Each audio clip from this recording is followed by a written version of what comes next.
خبروں کی تفصیلات میں سب سے پہلے آپ کو بتاتے چلیں کہ دہشت گردوں کی 10 نسلیں بھی بلوچستان اور پاکستان کا کچھ نہیں بگاڑ سکتی جب تک عوام افواج کے ساتھ ہیں۔ کوئی پاکستان کو نقصان نہیں پہنچا سکتا۔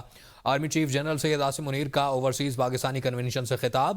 بیرون ملک مقیم پاکستانیوں کو خراج تحسین پیش کرتے ہوئے انہیں پاکستان کی ترقی کا اہم ستون قرار دے دیا۔ Army chief general Syed Asim Munir کا اوورسیز پاکستانی کنونشن سے خطاب۔ بیرون ملک مقیم پاکستانیوں کو خراج تحسین پاکستان کی ترقی کا اہم ستون قرار دیا۔ سپہ سالار نے کہا جو لوگ برین ڈرین کا بیانیہ بناتے ہیں وہ جان لیں یہ برین ڈرین نہیں بلکہ برین گین ہے اور بیرون ملک پاکستانی اس کی عمدہ ترین مثال ہے۔ آرمی چیف کا کہنا تھا مٹھی بھر دہشت گرد پاکستان کی تقدیر کا فیصلہ نہیں کر سکتے۔ دہشت گردوں کی 10 نسلیں بھی بلوچستان اور پاکستان کا کچھ نہیں بگاڑ سکتی۔ انہوں نے بلوچستان کو پاکستان کی تقدیر اور ماتھے کا جھومر قرار دیتے ہوئے کہا جب تک عوام افواج پاکستان کے ساتھ کھڑے ہیں کوئی طاقت پاکستان کو نقصان نہیں پہنچا سکتی۔ جنرل سید عاصم منیر کا مزید کہنا تھا پاکستانی قوم نہ کبھی جھکی ہے اور نہ ہی آئندہ جھکے گی۔ ہم پاکستان کو اس مقام پر لے جانا چاہتے ہیں جس کا خواب قائد اعظم محمد علی جناح نے دیکھا تھا۔ سوال یہ نہیں کہ پاکستان نے کب ترقی کرنی ہے، اصل سوال یہ ہے کہ پاکستان نے کتنی تیزی سے ترقی کرنی ہے۔ سپہ سالار نے کشمیر کو ایک بار پھر پاکستان کی شرک قرار دے دیا اور فلسطین سے یکجہتی کا اظہار کرتے ہوئے کہا پاکستانیوں کا دل ہمیشہ غزہ کے مسلمانوں کے ساتھ دھڑکتا ہے۔ خطاب کے اختتام پر آرمی چیف اور تمام شرکاء نے پاکستان زندہ باد کا فلک شگاف نعرہ لگایا۔ ملک میں ہونے والی دہشت گردی کے تانے بانے جہاں سے ملتے ہیں کون ان کو پیسے دے رہا ہے اس کا سب کو پتا ہے۔ وزیر اعظم پاکستان شہباز شریف کا اوورسیز کنونشن سے خطاب۔ پاکستان کے 80,000 افراد نے دہشت گردی کے خلاف جنگ میں شام شہادت نوش کیا۔ شہداء سے متعلق سوشل میڈیا پر غلیظ گفتگو کی جاتی ہے۔ شہباز شریف نے کہا کہ 2018 میں دہشت گردی کا مکمل خاتمہ ہو چکا تھا۔ فاش غلطیوں کی وجہ سے چند سال بعد دہشت گردی دوبارہ سامنے آئی۔ دہشت گردوں کو سوات اور دوسرے علاقوں میں بسایا گیا۔ ہارڈ سٹیٹ اور سافٹ سٹیٹ کے تقاضوں میں فرق ہے۔ معاشی استحکام ٹیم ورک کا نتیجہ ہے۔ جو ملک کے اندر جو دہشت گردی پھیلائی گئی ہے اس کے تانے بانے کہاں ملتے ہم سب جانتے ہیں۔ 80,000 لوگوں نے جام شہادت نوش کیا پاکستان کے کروڑوں عوام کی دعاؤں سے، ان کی قربانیوں سے اور افواج پاکستان کی عظیم قربانیوں سے، لا انفورسنگ ایجنسیز، پولیس کے افسر اور سپاہیوں کی قربانیوں سے دہشت گردی کا خاتمہ ہو چکا تھا، مگر آج پھر چند سال بعد یہ دوبارہ اٹھ کے آئی ہے۔ درجنوں نہیں سینکڑوں لوگوں کو وہاں پر دوبارہ یہاں پر سوات میں اور دوسری جگہوں پر آباد کیا گیا۔ یہی وہ فرق ہے between hard state and soft state. Hard state کے یہ تقاضے ہیں، سافٹ سٹیٹ کے جو دوسرے تقاضے وہ آپ اچھی طرح جانتے ہیں۔ پاکستان کے اندر جو آج جو معاشی استحکام آہستہ آہستہ آ رہا ہے یہ نتیجہ ہے ٹیم ورک کا، ٹیم پاکستان۔ سمندر پار پاکستانی ہمارے سفیر اور سر کا تاج ہیں، ان پر جتنا کچھ نچاور کریں کم ہے۔ وزیر اعظم کا سمندر پار پاکستانیوں کے لیے مختلف پیکیجز کا اعلان۔ وزیر اعظم کا اسلام آباد میں اوورسیز پاکستانیوں کے مقدمات کے فیصلے سنانے کے لیے خصوصی عدالتیں اور میرپور آزاد کشمیر میں بین الاقوامی ہوائی اڈہ بنانے کا اعلان۔ وزیر اعظم شہباز شریف نے کہا کہ باقی صوبوں میں خصوصی عدالتیں بنائی جائیں گی۔ اوورسیز پاکستانیوں کو FBR میں فائلر تصور کیا جائے گا۔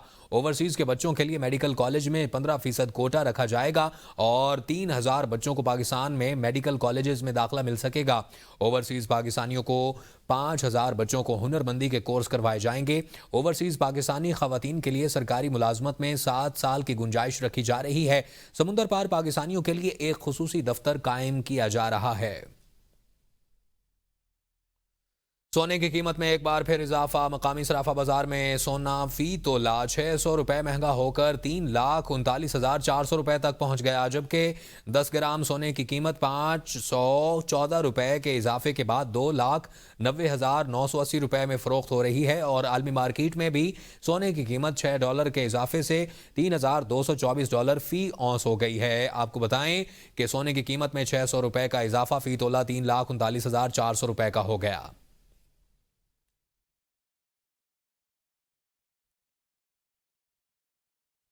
اسلام آباد عالمی ریٹنگ ایجنسی فچ نے پاکستان کی ریٹنگ اپ گریڈ کر دی۔ پاکستان کی ریٹنگ CCC پازیٹیو سے B نیگیٹو کر دی گئی اور فچ نے پاکستان کی معاشی آؤٹ لک مستحکم قرار دے دی ہے۔ عالمی ریٹنگ ایجنسی کے مطابق ریٹنگ میں بہتری پاکستان کی معاشی صورتحال بہتر ہونے کا مظہر ہے۔ پاکستان سٹرکچرل اصلاحات پر عمل کر رہا ہے۔ پاکستان کی مالی خسارے میں کمی آئی ہے۔ آپ کو بتائیں کہ فچ نے پاکستان کے معاشی اشاریے مثبت قرار دے دیے ہیں۔ ریٹنگ میں بہتری پاکستان کی معاشی صورتحال بہتر ہونے کا مظہر ہے۔ وزیر خزانہ محمد اورنگزیب نے کہا کہ فچ نے 3 سال کے طویل عرصے کے بعد پاکستان کی ریٹنگ کو اپ گریڈ کیا ہے۔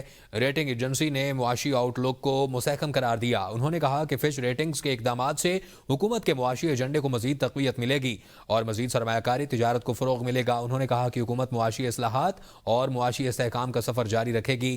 آنے والے وقتوں میں ملک معیشت میں مزید بہتری اور استحکام دیکھنے میں آئے گا۔ back where we were 3 years back. اب اس سفر کو ہم نے آگے لے کر جانا ہے۔ آج ریٹنگ اپ گریڈ ہوئی ہے، بہت خوش آئند ہے۔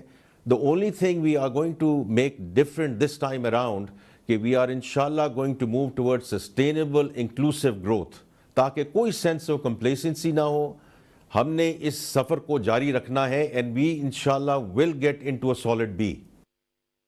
وزیر اعلیٰ پنجاب مریم نواز شریف کی جانب سے ECO وفد کے اعزاز میں شاندار عشائیہ کا اہتمام کیا گیا۔ سینئر وزیر مریم اورنگزیب اور وزیر زراعت عاشق حسین کرمانی نے وفد کا پرتپاک استقبال کیا۔ معزز مہمانوں کی لاہوری روایتی کھانوں سے بھرپور تواضع بھی کی گئی اور وفد نے میزبانی کو سراہا۔ قبل ازیں ECO ممالک کے سفیروں نے دہلی دروازہ، گلی سورجن سنگھ اور وزیر خان مسجد کا تاریخی دورہ بھی کیا، جہاں DG walled city authority Kamran Lashari کی جانب سے شاہی انداز میں مہمانوں کا استقبال کیا گیا۔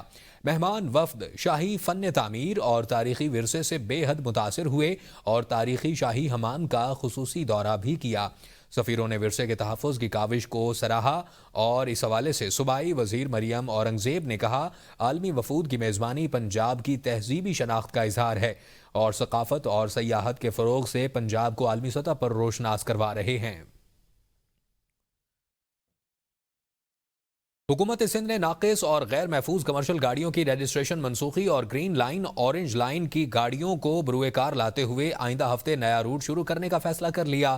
سندھ کے سینئر وزیر شرجیل ویمن کی محکمہ ٹرانسپورٹ کو خواتین کے لیے مخصوص پنک EV اسکوٹر اسکیم جلد شروع کرنے کی ہدایت۔ اجلاس میں کمرشل گاڑیوں کے معائنے کے نظام کو جدید خطوط پر استوار کرنے سے متعلق اہم فیصلے کیے گئے اور سپر ہائی وے پر کمرشل گاڑیوں کے معائنے کے لیے MVI سینٹرز قائم کرنے کا بھی فیصلہ کیا گیا۔ شرجیل میمن نے کہا، سندھ بھر میں کمرشل گاڑیوں کے معائنے کے لیے 10 MVI سینٹرز قائم کیے جا رہے ہیں۔ گاڑیوں کی شہر میں داخلے سے قبل فٹنس یقینی بنانا ہوگی اور جون میں 34 نئی الیکٹرک بسیں اور 5 ڈبل ڈیکر بسیں کراچی پہنچیں گی، جبکہ مزید 100 بسیں بھی جون ہی میں پہنچ جائیں گی۔ انہوں نے 500 الیکٹرک ٹیکسیاں متعارف کروانے کے لیے بھی ضروری اقدامات کی ہدایت کی۔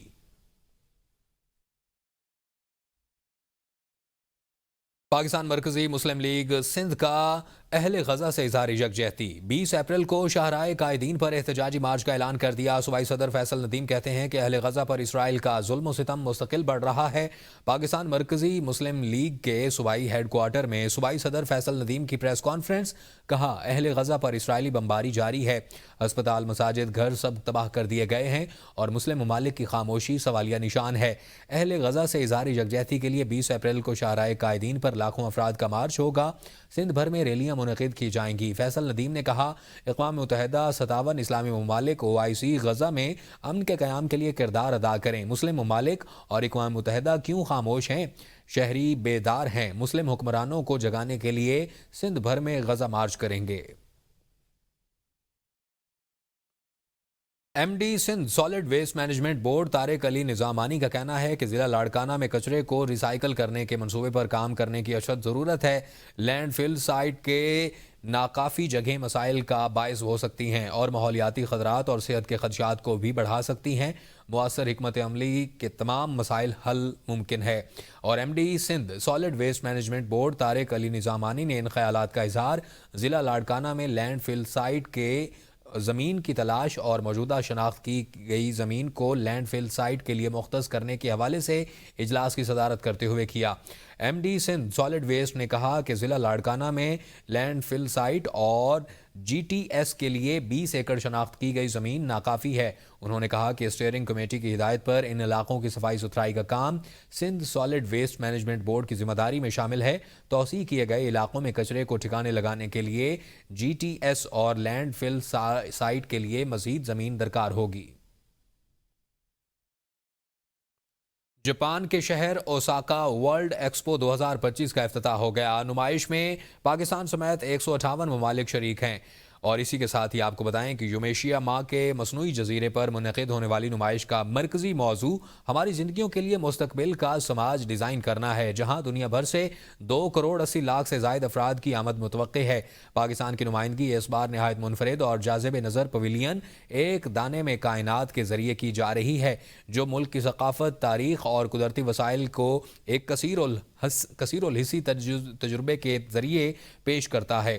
پویلین کے پہلے دن سے ہی افراد کی بڑی تعداد اس کی جانب متوجہ ہو رہی ہے، جہاں دلکش گلابی نمک اور تراشے گئے فن پارے مرکز نگاہ تھے. اور اب بات کریں گے پاکستان سپر لیگ سیزن 10 کی. لاہور قلندرز نے کراچی کنگز کو شکست دے دی ہے. 202 رنز کے ہدف کے تعاقب میں کراچی کنگز کی پوری ٹیم 136 رنز پر ڈھیر ہو گئی. فخر زمان کے 47 گیندوں پر 76 رنز کی برق رفتار اننگز کھیلی اور اننگز میں 5 چھکے اور 6 چوکے شامل. ڈیری مچل نے 41 گیندوں پر 75 رنز کی اننگز کھیلی. لاہور قلندرز کے خلاف کراچی کنگز کے 6 کھلاڑی ڈبل فگر میں داخل نہ ہو سکے. لاہور قلندر کی جانب سے شاہین شاہ آفریدی نے اور رشاد حسین کی 3 وکٹیں حاصل، جبکہ سکندر رضا نے 2 وکٹیں حاصل کیں. اور بات کریں گے غیر قانونی طریقے سے بیرون ملک سفر کرنے والے کی اموات کا سلسلہ تھم نہ سکا. لیبیا سے غیر قانونی طریقے سے یورپ جانے والے تارکین وطن کی ایک اور کشتی حادثے کا شکار ہو گئی ہے. کشتی پر 39 تارکین سوار تھے. ریسکیو آپریشن میں ابھی تک 11 افراد کی ڈیڈ باڈیز کو تلاش کیا گیا ہے، جن میں 4 ڈیڈ باڈیز پاکستانیوں کی ہیں. جاں بحق ہونے والے پاکستانیوں میں 3 کا تعلق منڈی بہاؤدین اور 1 کا تعلق گجرانوالہ سے ہے. اسی حوالے سے مزید تفصیلات جانتے ہیں یونان سے نمائندہ ABN نیوز ظفر ساہی سے. جی بتائیے گا اس حوالے سے کیا تفصیلات ہیں؟ لیبیا کے ساحلی شہر سیرت کے قریب تارکین وطن کی ایک اور کشتی جو ہے ڈوب گئی ہے، اور اس کشتی پہ 39 تارکین وطن جو سوار تھے، جن کا تعلق مختلف ممالک سے بتایا جا رہا ہے. آپریشن میں 11 جو تارکین وطن ہیں ان کی ڈیڈ باڈیز جو ان کو تلاش کیا گیا، جن میں 4 پاکستانی جو ہیں ان کی 3 جو پاکستانی ان کا تعلق ضلع منڈی بہاولدین کے مختلف دیہات سے ہے، 1 کا تعلق گجرانوالہ سے بتایا جا رہا ہے. ابھی بھی ریسکیو آپریشن جاری ہے اور خدشہ ہے کہ اس کشتی میں مزید پاکستانی جو ہے وہ سوار تھے، اور ان کے حوالے میں جو تازہ ترین اپڈیٹس ہیں ان کے حوالے سے آنے والے وقت میں جو ہے وہ آپ کو آگاہ کیا جائے. لیبیا سے غیر قانونی طریقے سے یورپ جانے والے تارکین وطن کی ایک اور کشتی حادثے کا شکار ہو گئی ہے. کشتی پر 39 تارکین سوار تھے. 4 ڈیڈ باڈیز پاکستانیوں کی ہیں. ایک اور کشتی حادثہ. بیرون ملک جانے کے خواہش مند 4 پاکستانی چل بسے. نوجوانوں کی موت کی خبر. اہل خانہ پر بجلی بند کر گری. جاں بحق ہونے والوں میں گجرانوالہ کے اور منڈی بہاؤدین کے شہری شامل ہیں. لیبیا گئے ہیں تو لیبیا والوں نے ان پر بڑا تشدد کیا ہے، بڑا ظلم کیا ہے ان پر. گجرانوالہ کے 3 بچوں کے باپ 30 سالہ سفیان 5 ماہ قبل یورپ کے لیے نکلا. گھر والوں کے مطابق ایجنٹ نے یقین دہانی کروائی تھی کہ قانونی طریقے سے اٹلی بھیجا جائے گا. سفیان کے جسم پر تشدد کے واضح نشانات ہیں. 5 مہینے ہو گئے نو 5 ماہ. فون ہمیں آیا جمعرات کے دن، بعد میں فون نہیں آیا. ہمیں ڈاؤٹ پڑ گیا بھی کچھ ہو نہ گیا بچے کو، لیکن وہ رات ہمیں ویڈیو مل گئی. ہمارے والد صاحب کی ڈیڈ باڈی یہاں بھیج دے اور ہم خود ان کو اپنے ہاتھوں سے دفنا دیں. بدقسمت کشتی میں سوار منڈی بہاؤدین محلہ شفقت آباد کے محمد آصف کے اہل خانہ غم سے نڈھال ہیں. اہل خانہ کے مطابق آصف 3 سال قبل لیبیا گیا. کشتی حادثے کی خبر میڈیا سے ملی. متوفی آصف 2 بچوں کا باپ تھا. انہوں نے تیاری کیا، سان بیگ بھی بخایا نہیں کہ میں واپس پاکستان آ رہے ہوں. پوری تیاری سی انہوں نے پاکستان آن دی، لیکن کوئی سمجھ نہیں آئی کہ کی مسئلہ انہوں نے بنیا کی نہیں بنیا. اسی ٹی وی تو دیکھے سان آڑ بڑیاں دسے آوے کہ بھی پڑے میاں دے نال مطلب کیا مسئلہ بنیا اتنے لیبیا وچ. اہل خانہ نے حکومت پاکستان سے مطالبہ کیا کہ آصف کی میت کو جلد وطن واپس لانے کے لیے فوری اقدامات کیے جائیں. اسپیکر قومی اسمبلی ایاز زادہ کی جانب سے امریکی کانگریس کے وفد کے اعزاز میں دیے گئے عشائیہ میں PTI کے وفد کو شرکت کی دعوت کا معاملہ اسپیکر آفس کے ترجمان کے مطابق PTI کے چیئرمین بیریسٹر گوہر اور عامر ڈوگر کو مدعو کیا گیا، لیکن وہ نہیں آئے، جبکہ بیریسٹر گوہر کی جانب سے دعوت ملنے سے انکار کیا گیا ہے. اس حوالے سے دیکھتے ہیں تفصیلات اس رپورٹ میں.